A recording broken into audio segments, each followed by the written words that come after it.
तो बाबू मेरी बात को ध्यान से समझें प्लीज। सबसे पहली प्रायोरिटी जीवन में अपने ऊपर, अपने से प्यार करें, सेल्फ रिस्पेक्ट को मेंटेन करें, अपने स्वाभिमान से प्यार करें, अपने कैरियर जिससे भविष्य बनना है उससे प्यार करें, उसके बाद ही किसी चीज से प्यार करें। अगर इन चीजों को छोड़ के अगर आप किसी और से ज्यादा लगाव रखते हो बेटा तो तकलीफ ही देगा आपको, चाहे वो पढ़ाई को छोड़, क्योंकि काम इसी से आना, आपका कैरियर इससे भविष्य बनना है, दो पैसे का आदमी इसी से बनोगे। आपकी बाबू आपको कमा के थोड़ी खिला देगी। कभी देखा है किसी गर्लफ्रेंड उसको बना के खिला रही हो, कमा के खिला रही हो? नहीं खिलाती है, कहीं नहीं होता है बाबू। अगर वो गर्लफ्रेंड वो बना के खिला रही है तो समझ लो कि बेटा तुम इस युग में नहीं हो, तुम किसी त्रेता युग या सतयुग में पैदा हुए हो। कलयुग में तो मुमकिन नहीं है, कतई मुमकिन नहीं है बाबू। 1 महीना 2 महीना खूब अच्छा से प्यार होगा, 1 साल भी खूब अच्छा से प्यार होगा, वही अगले महीने से बस कोनो बात के लेके ले मार ले जूता चप्पल सब हो जाएगा।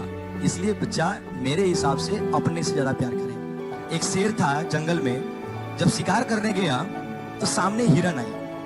अब सुनो तो पहले, एक हिरन आई। अब जब सामने हिरन आई तो शेर का नेचर तो हिरन को खाने का होता है, लेकिन शेर ठहरा अपना आशिक बंदा। वो उसको थी आशिकी, उसको हिरन से ही प्यार हो गया। हिरन से इतना तगड़ा वाला प्यार हुआ कि वो पूरे तरीके से वही पिघल गया। मतलब उस बंदे के अंदर का एग्रेशन ही खत्म हो गया, उसको प्यार करने इतना लग गया कि वो भूल गया कि उसके पेट की सवाल थी, खाना भी चाहिए था उसको। उसके सामने चला गया हिरन के। हिरन कहां पर ही भाई क्या कर रहे हैं आ गया ये तो खा जाएगा मेरे को। जाके बोलता मैं तुमसे मोहब्बत करता हूं और बहुत तगड़ी वाली शिद्दत वाली मोहब्बत हो गई तुमसे। अब हिरन भी तेज निकली। हिरन कहती है कि नहीं यार, ये जो जाहिर कर रहे हो ना इश्क, अपनी जो इश्क जाहिर कर रहे हो वो मेरे माँ बाप के सामने कर दो। मैं कैसे तैयार हो जाऊं? मैं तुमसे शादी कर लूंगी तो मेरे बिरादरी में बदनामी हो जाएगी ना कि हिरन ने शेर से शादी कर ली, तो मैं बदनामी नहीं सह सकती। मेरे माँ बाप से बात करो, अगर वो मान गया देन फाइन, तब तो कोई दिक्कत नहीं है। तो हिरन की इस बात को शेर बोला ठीक है मैं कल तुम्हारे माँ बाप से मिलने आता हूँ। हिरन चली गई। शेर भाई साहब अगले दिन एकदम सेंट वेंट लगा के खूब मस्त ड्रेसिंग सेंस रखा, खूब मस्त अपने बाल धोती तगड़े वाले, चोटी वोटी बनाई छपरी वाली और पीछे कटिंग कराई। पहुंच गया शेर उनके माँ बाप से मिलने।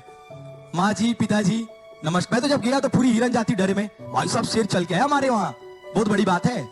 अब देखो तो माँ बाप से बोला क्या शेर ने कि मैं आपकी बेटी से बहुत शिद्दत वाली मोहब्बत करता हूँ, बहुत तगड़ी वाली।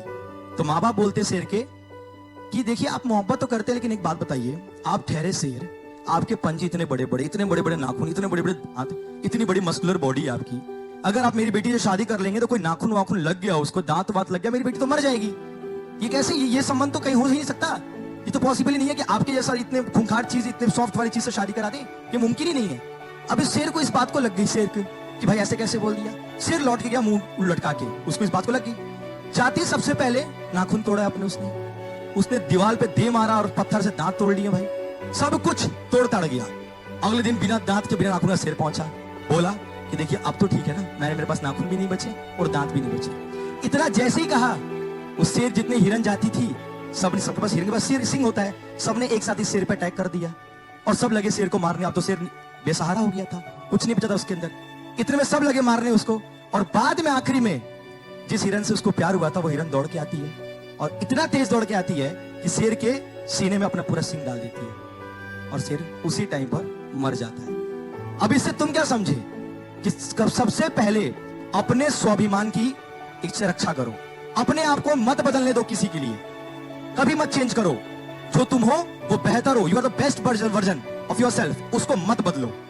स्वाभिमान से बड़ा कुछ नहीं होता, सेल्फ रिस्पेक्ट से बड़ा कुछ भी नहीं होता, लेकिन तुम लोग ये बात नहीं समझते हो। तुम सबसे पहले अपने स्वाभिमान की ऐसी की तैसी कर देते हो, सबसे पहले यही करते हो तुम। और इसलिए जीवन में जब खुद को ही इज्जत नहीं देते तो तुम्हें दुनिया क्या इज्जत एक्सपेक्ट करोगे? तुमको दुनिया से एक्सपेक्ट ही नहीं करना चाहिए इज्जत। इसलिए बच्चा मैं आपको बहुत पोलाइट वे में समझा रहा हूं कि प्लीज, जिससे आपका भविष्य बनना है, जिससे आपके कैरियर डिसाइड होनी है, जिससे आपके माँ बाप पूरे लाइफ सेटिस्फाई फील कर सके, प्राउड फील सके, रिस्पेक्टफुल सोसाइटी में फील कर सके, आप भी कर सको, प्लीज सिर्फ और सिर्फ वही काम में अपने को इन्वॉल्व